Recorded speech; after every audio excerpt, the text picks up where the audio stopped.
Down in front. Yeah.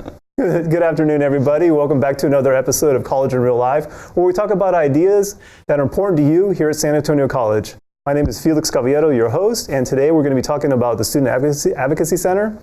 And we have also joining us is Pamela Frias and Mark Omar. Thank you all for joining us today. So the Student Advocacy Center is new here at San Antonio College. Is that correct? Yes, we've been around for about 2 years. Okay, good. And you all recently moved to a new building, I think. We did. We are now located in the Student Advocacy Center. Okay. And it's behind Scobie in front of Chance. Okay, nice. Tell me, please, what is the Student Advocacy Center?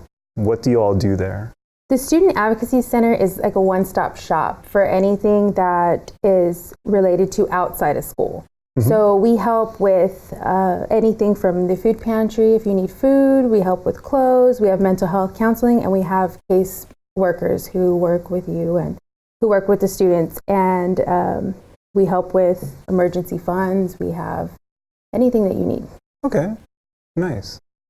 I like that.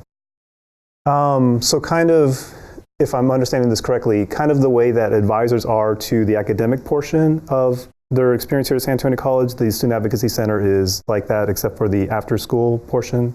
Or to the life portion of a Okay. student, yes. Okay. So can you describe to me what would happen like if a student just walked into the Student Advocacy Center? What would happen? Like, what would they expect? I mean, not necessarily what would happen, but... So they can expect a wonderful lobby with a big piece of art. But if they're trying to receive any type of services, they'll greet a work study who typically works in the lobby, and they can let the work study know what they're there for, if they want to be seen by somebody, what they're looking for, a food pantry or the clothes closet, case management, whatever the case may be. Maybe they just want some more information, they can just ask them as well, and the work study will provide that information. We really call our work studies student advocates, so we try to really create that culture of advocacy for students here. So once they let the student advocate know what it is that they're there for, the student advocate will then direct them to either intakes to begin paperwork, and usually it'll be at intake where they start the process to receive any type of service, whether it be, like Pam said, the food pantry, clothes closet, case management, or counseling. Okay. So can you walk me through, if I went in there and I was asking for assistance with food, how would that work? With the assistance with food, we actually have two types of interventions. We have a food pantry that we started in January of 2017, and we partner with the food bank. So we have that, and it's available to students twice a month. They can get 2 bags of food twice a month. But what we learned was our students were burning a visit just because they were hungry that day. Right. So we started a new intervention that started August, right at the beginning of the semester, where they can come in and get a snack. The snack is available. They can come in once a day. They can get a drink item and a food item. So that way they're able to save their visits to get a whole, to get their whole bag, both bags. Okay, and I heard about that too. So if any student, the example I heard was if they left school like in a rush in the morning, they were hurried here to get to school, and they went to a class because they were here immediately, went to school, to the classroom, and then afterwards, if they were going to have like maybe a break between classes, and they were hungry because they forgot the food and drink, they could just walk in there and of course sign in, and then just grab the food and drink? They have to have their student ID. Okay. They come in with their student ID, they sign in, and they can get a snack every day. Okay. So it's limited to students only? Students only. Okay. The food pantry is open to faculty and staff. Okay, as well. Okay. Nice. So can you walk me through if I were going to go there for clothing and not food exclusively? For clothing, we actually partnered with the Magic Closet. Okay. So the Magic Closet has been on campus for a while, and they provide business professional clothing, and they were only limited to women. But now that they've partnered with us, we provide campus wear, we provide business wear for both men and women, we provide career interview coaching, and they're able to visit twice a month and get 1 bag of clothes. Okay. What consists of a bag of clothes? Yeah. You can fit 2 pairs of pants, 2 shirts, some shoes. It's a good sized bag. The same bag you use in the food pantry, you can use that same bag to fill up clothes.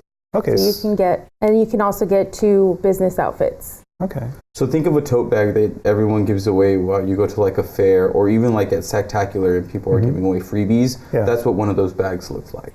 Okay, so it's not limited to just like one pair of pants, one shirt, one socks. The only thing that's limited is the professional wear. Okay. Okay. So the professional wear is, say if I was going to go for a job interview the following week and I wanted to have professional wear because I didn't have any of my own, you can just walk in there and have that? And do I have to return it, launder it, and then return it? It's mine forever? It's yours forever. Wow, that's great. Until you want to return it back as a donation. Exactly. I see. Giving back, okay. And we also do accept donations. That's one thing that we really need is business and professional clothing. So we have been lucky enough to have a lot of our staff and faculty donate their old suits or things like that. And we also are low on jackets too. So. Okay, because of the season, naturally. Right. Okay. What about blankets or backpacks or anything? Those backpacks we do. Blankets we're not set up for. No? Okay. No, not yet. Maybe in the future, but okay. Right now we're sticking to clothes and backpacks. Definitely. School supplies too. Yeah. We do provide those. Okay. So you mentioned also case management services, correct? Yes. So if I wanted to go in there exclusively for case management services, what would that look like? We have social work interns that come to us from Our Lady of the Lake, Texas State, and UTSA, and they really work with the students to help their entire system. So they want to help them out of whatever situation they're in and stick with them through the whole semester. So if it could be anything from they can't pay their CPS bill. Right. So we have a partnership with CPS, and we work to help students get their bills lowered. Sometimes they take care of their bills. And we also have an emergency fund if a student cannot meets the qualifications, we can help assist them with their bills.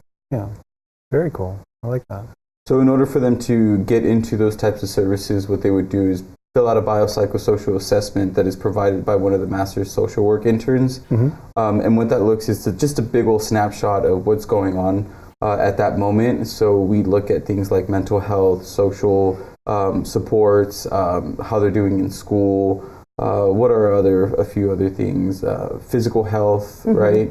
And they ask questions that kind of give us a better understanding of what services we can offer them at that time. And we have an array of list of resources that are outside of the agency that we can connect them with if our services are limited. Right. Okay. We want to help them completely out of their whole situation and not just with one situation. Right. So that's what that's what case management really is. Okay. For this case management service, what kind of timeline am I looking at?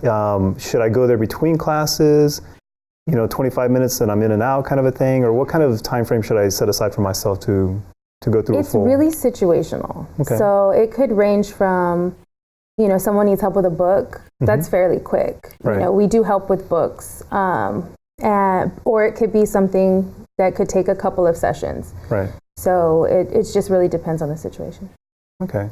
But as a student or an individual receiving the services, I should probably plan to at least not go there in a rushed environment? I would say your first visit, give yourself a little time. Because you have to do paperwork and get an assessment. Yeah. Okay, that's fair. And so the fourth one you mentioned, the first was food, the second was clothing, the third was case management, and then the fourth one you said was counseling? Correct. So is that personal counseling? Counseling can mean a lot of different things. So can you, first of all, please define that and then share what that would look like? Definitely. So counseling in this context is mental health counseling. Okay. So anything that has to deal with the person as a whole, right? Developmental stages. I'm going through something right now. I've been through something in the past. Or I'm just anxious about the future. Right. So anything having to do with, of course, the mind, right, and how we operate and how our mind is affecting us and our emotions. So we do that on a personal level, and we also do that on a bigger scale. So we have groups available as well. We have a total of 10 support groups that range from we got like LGBTQ support group, poetry, music support group, veteran support group, Domestic violence. We have an intimate partner violence support group, a parenting support group, Depression and anxiety, of course, we have one of those. Yeah. So dreamers, we have a dreamer support group as well. Nice. Basically any population you can think of. And if another one comes up, I'm pretty sure we'll have one as well. And the way we operate that is also by utilizing interns. So we take interns from UTSA, St. Mary's University, and Texas A&M. And we train them just like we train the social work interns to provide services, do intakes, do assessments, and suicide interventions as well. Because a lot of the times, our students are coming in times of crisis. Right. So they come and they like their lights got shut off and they don't know what they're going to do, right? Because there's no light, especially now that it's getting colder in Texas, which is a surprise, right? Yes. If your lights get cut off, you're going to be in the cold, right? So that can cause a plethora of mental health that is going to prevent you from succeeding and prevent you from graduating, that can possibly get you to drop out. But we want to kind of stop that by the interventions that we offer there at the Student Advocacy Center. Yeah. Okay. I like that. So I'm happy you mentioned that. So suicide, okay, that happens more often than we I think acknowledge or realize. A lot of people don't talk about that openly, and that's part of the reason why I wanted to invite you all for this time, in the season that it is. Because a lot of times during the holidays, people are away from their families. It is difficult with just the everyday stresses. It's compounded, I think, because it is such a family-oriented time of season, Thanksgiving, Christmas. And so I appreciate that Student Advocacy is available as a resource to students who are either feeling sad, depressed, anxious about anything, or even thinking about like killing themselves. Yeah. And so I'm happy that y'all are there to address that. Can you speak a little bit more about a student that would need help if they're feeling suicidal, if they're thinking about killing themselves? So if a person's having thoughts of suicide or thoughts of killing themselves, I would say come to our center immediately. Okay. If you can't get to our center, call one of the national helplines, suicide crisis lines, or even the Bexar County crisis line. I'm actually wearing a shirt that has both numbers on there. Yes. And what we do at our center is we do an applied suicide intervention skills. So we just recently had a training actually that we trained a bunch of our interns and a few staff members here at the college. So that intervention is basically trying to get someone to cling on to life, right? To find some hope in life and to keep them safe for now. So what we try to do is we hear them out. Most of the times we just want to be heard, and we provide that space to be heard. So we do the intervention, and then we get them to a more long-term solution for whatever's going on and whatever they might be dealing with them. Whatever they might be dealing with. But yes, I would definitely say that if during the holiday season it is pretty tough, and this is a time where we see a spike in suicides. So if you are feeling that way, if you're feeling like killing yourself or having thoughts of suicide, definitely get into a crisis line, call a crisis line, get into a center, come see us, and we'll be more than willing to help. Like I said, we're training a lot of staff members across the campus and throughout the year. I'm a trainer in applied suicide intervention skills, so we will be having those workshops throughout the school year and in the coming years as well, to provide that service for kids, for our students basically, so faculty can recognize behaviors and thoughts, and to intervene at a certain time and to hand them over to us so we can take care of that long term. Yeah. Okay. Because thoughts of suicide are very extreme, and they're very serious and very important. Feelings, you know how they work. They just reinforce each other's if you don't talk about them. Okay, so I think the counseling portion is important to talk about those feelings with somebody else.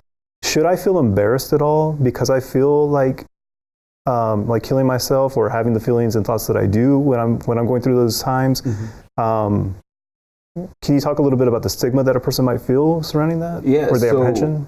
It's very taboo in our culture to not only talk about suicide, but to see that as an option. Many of us feel that there's a lot of shame and guilt. So if someone does it, they're like, I can't believe they did that, So that kind of places bigger stigma on someone that is thinking about it, that it's so unheard of, or something that is just not very much taken as something that's possible, Right. Or even, I'm trying to figure out what the right way to put it is, but it's just that shock to the culture that Yes. something like that can happen. But it happens, you know, and it's something that we need to be more open to talk about, because everyone experiences feelings of depression at least some point in their lives. Right. I think, don't quote me on this, but I think the American Center for Disease Control says that there's at least 10 million Americans living with depression at some point in their lives at any given time. Right. So right at this moment, you know, 10 million people can be experiencing depression. And then in the next moment, 10 million different people can be experiencing it at different times. So somebody somewhere is having those feelings, and someone is having those thoughts as well. So I say talk about it. You know, if you're feeling depressed, if you see a friend feeling depressed, and you have those, if you have that training and that education and that knowledge, definitely ask that question. You know, when someone is feeling depressed and hopeless, and they say things like, "I don't think I can do this anymore. I don't want to go on. I wish it could all stop." Sometimes when people talk like that, they're talking about, or they're thinking about suicide. So are you having suicide thoughts? Do you have the thought of killing yourself? Is something they can definitely ask. And it gets the person thinking about, maybe I have, you know, or it invites them to talk about it. Right. And at that point, all we can do is just listen, and then say, hey, there's a number that you can call, you know, and then the number on my back, you know, and then find a person that is trained in assist. So they give out stickers. So if you see a sticker on a door, you know, you can knock on that door and talk about it. Okay. So if I am have the courage enough to talk to somebody about the thoughts and feelings that I'm having, and I am encouraged by a friend, an advisor, an instructor, to go to the Student Advocacy Center, is it safe to go there? Is my information that I share with somebody over there going to be confidential? Can you speak to that at all? So, difficult question. Yes. Yeah. Yes and no. What you say, the context of what you say and how you say it will be confidential. But as a mental health professional, I have to look out for my students, the students that I care for, is their well-being, right? And any person in general. Yes. So as a counselor in the state of Texas, I am obligated to tell somebody that people are thinking of hurting themselves. I don't need to say the reasons why they're thinking of killing themselves. I don't need to tell the whole story that they just told me. I just need to make sure that they stay safe. And if going to the hospital is going to keep them safe, that's something that we have to do by law. Again, that's not always going to be the case. Not everyone that comes with thoughts of suicide need to be hospitalized. Most people need, again, that safe space to express themselves, and just that hope that things are going to get better, and that promise that if we work together, we can work through these feelings, and we can find a better place. But sometimes people's feelings are stronger than we think. And sometimes the necessary measures are to, you know, keep that person safe. And if it means getting them to a hospital to keep them safe, then we have to, by law, do that as mental health professionals. But again, the intricacies and the details of what you say to me will stay safe. You know, that's going to be confidential. The only thing at that point is I'm going to keep you safe by doing what I have to do to make sure that you're still here with us. We do have really confidential spaces. So we have individual therapy spaces that they do talk to counselors in. So nothing that they want to stay private will be out in the open once they come into the Advocacy Center. We have a lobby that's separate from our intake. So even when they fill out their paperwork, that's all confidential. So they will definitely feel like they'll feel safe going in there. Okay. So it sounds like you are acting in my best interest by reporting, if necessary, this information to the specific authorities without disclosing details, like you mentioned. And I think, and correct me if I'm wrong, please, I think it's important because in my state of feeling overwhelmed, I probably wouldn't be able to make solid, strong decisions on my own, and so I would need somebody to first of all talk to, and then help me to make good decisions. Definitely. Yeah. Okay. Yeah. And Pam's right, we have really awesome spaces that keep that We do. privacy. Good. You should come visit us sometime. Yeah. I plan to. Awesome. If I don't feel comfortable with receiving help here or counseling here at San Antonio College, are other services available, other places in the community Most definitely. that can help me out, or a student? We partner with a lot of local agencies on both the counseling and the case management side. Okay. So if it's something that we can't help you with, we Right. definitely refer out. And we also have our phone number, which is 210-486-1111. Right now, you call and you'll always get someone on the phone, but where that's headed is we're going to have a helpline. So any student across any of the Alamo colleges can call that number and definitely get resources from us. Yeah. Okay. I like that. So there's a lot of services available at the Student Advocacy Center, not just counseling, which is important because mental health is important, but case management to help with like services like keeping my lights on, for example. Right. But also clothing, because if I'm going to go for a job interview, or if I just need clothes in general, those items are available. And then food. What if I am on a strict budget and I can't like get toilet paper for my house or like toiletries to even wash my hair, for example? Do y'all have those items available too? Or? We do. We have hygiene items. We have toiletries. We also have diapers and baby formula, and we also have children's clothing. Okay. And we have a book library where you can get free books for your little ones. Very cool. Okay.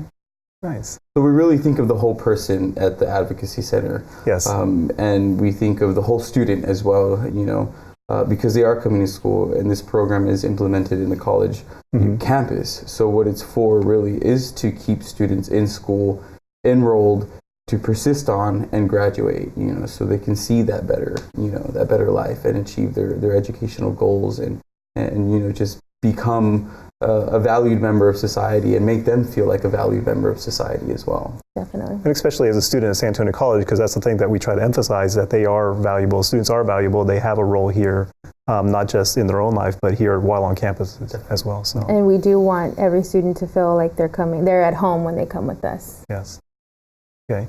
I don't have a picture of your logo, but can you describe your logo real fast? I think you touched on a couple of these things in what you said. So it's they were made by Addison Black, right? The logo. Yes.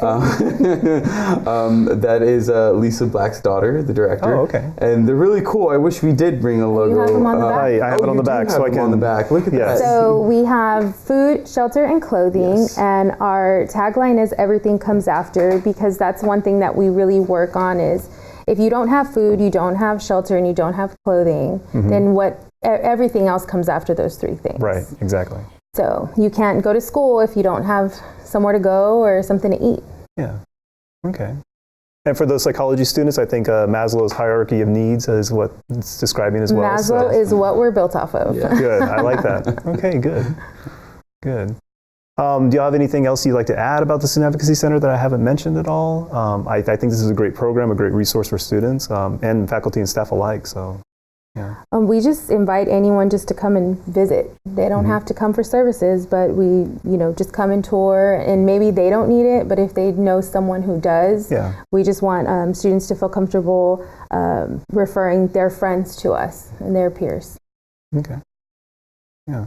So I would just like to add that it's a good way to encourage the overall community here at San Antonio College. So if you're not utilizing the service, which is fine, but to just mention that it's good to donate to these services so they can continue to be successful. Definitely. So, yeah. All right. I'm happy y'all could join us. I love that you all do this. I love the work that y'all do. Even Lisa Black, who's in charge of the program, like you said. All the workers, I know it's hard work, it's dedicated work, and y'all love to do this, and that's why y'all do it. So Yes. I appreciate that. Thank you. Cool. So thank y'all for joining us today. Thank you for having us. Yeah. And thank you all, students here at San Antonio College. We do this because you are important to us. You're not just a number. We care about you, and so please reach out to your advisor, reach out to your instructor, reach out to the Student Advocacy Center. We're here to help, and we care about you. Thank you for joining us today.